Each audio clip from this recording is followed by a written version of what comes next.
When world leaders gathered in St Petersburg last month, did their Russian hosts spy on them?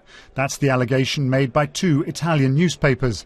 The Russians, they say, providing memory sticks and phone chargers, which on later inspection were found to have bugs in them. The devices apparently allowed emails, text messages and phone calls to be monitored.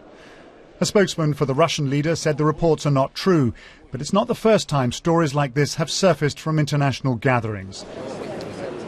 In the summer, The Guardian reported that the British and Americans had behaved in much the same way at two G20 meetings 4 years ago.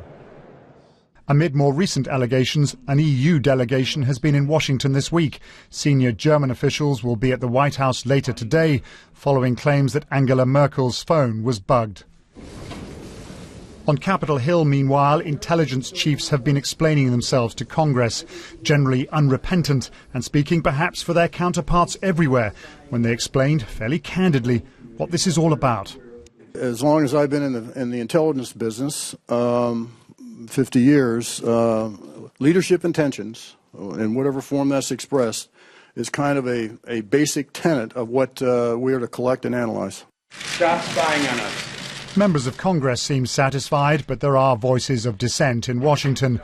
Moves are afoot to limit the activities of the National Security Agency.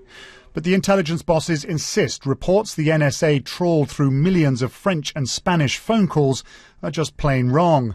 Much of the data, they say, was gathered by the Europeans themselves and then shared with the US. Paul Adams, BBC News.